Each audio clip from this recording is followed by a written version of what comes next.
शांताकारं भुजंगशयनं पद्मनाभं सुरेशं विश्वाधारं गगनसदृशं मेघवर्णं शुभांगं लक्ष्मीकान्तं कमलनयनं योगिभिध्यानगम्यं वंदे विष्णु भवभयहरं सर्वलोकैकनाथं।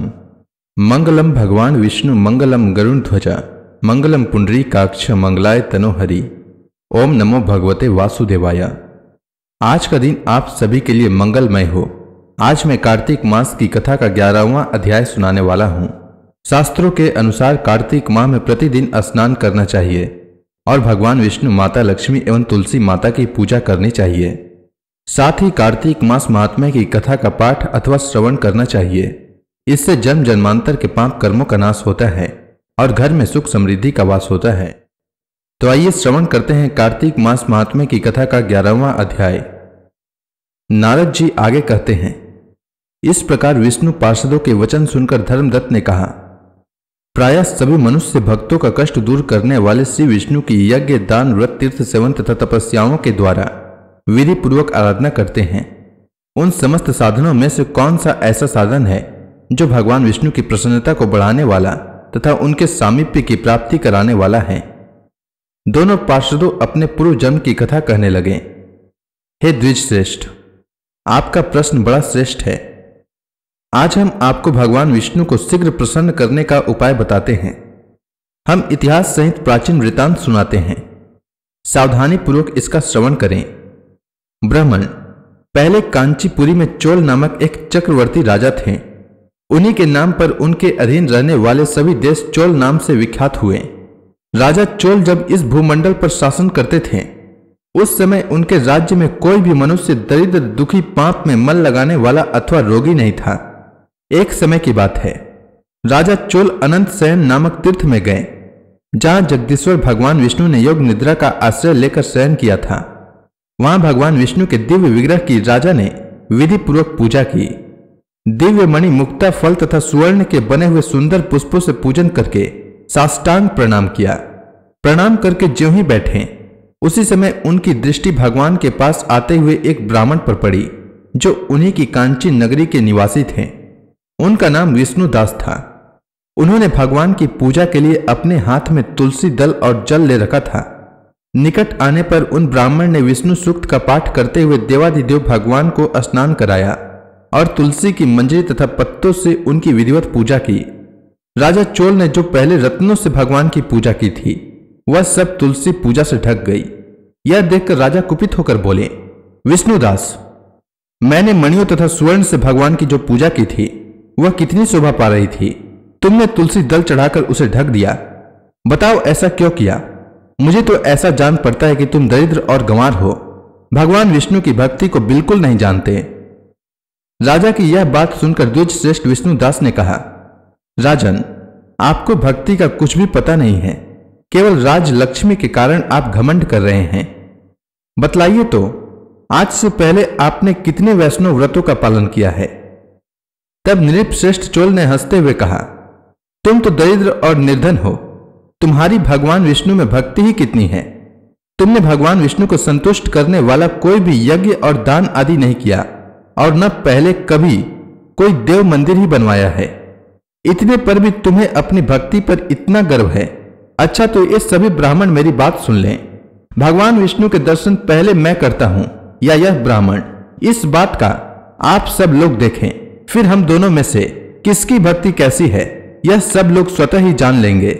ऐसा कहकर राजा अपने राजभवन को चले गए।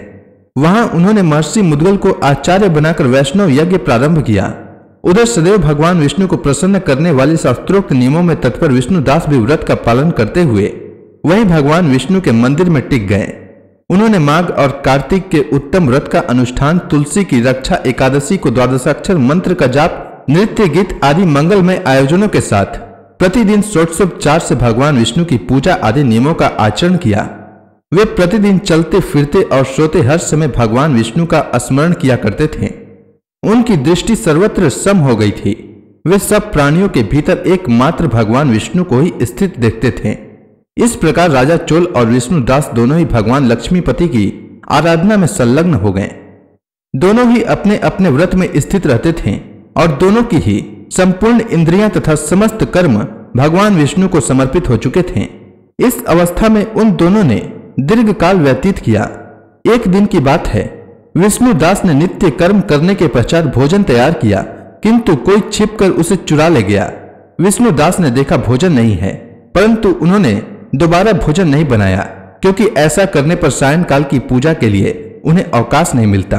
अतः प्रतिदिन के नियम का भंग हो जाने का भय था।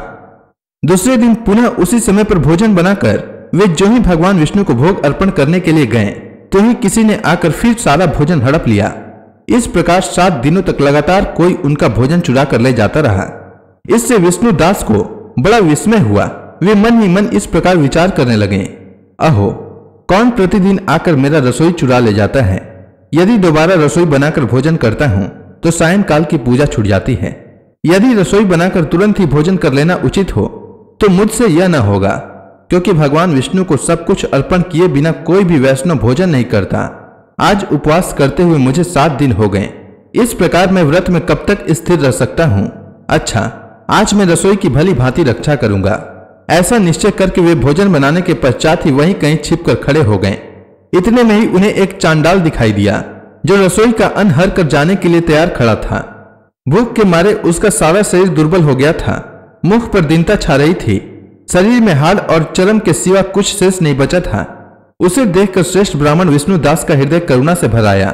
उन्होंने भोजन चुराने वाले चांडाल की ओर देखकर कहा, भैया जरा ठहरो ठहरो, क्यों रूखा सूखा खाते हो, यह घी तो ले लो।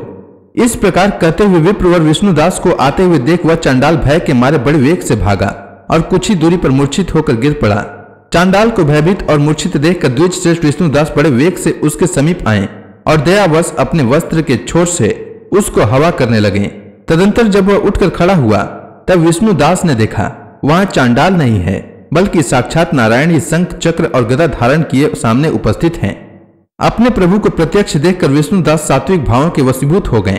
वे स्तुति और नमस्कार करने में भी समर्थ न हो सके।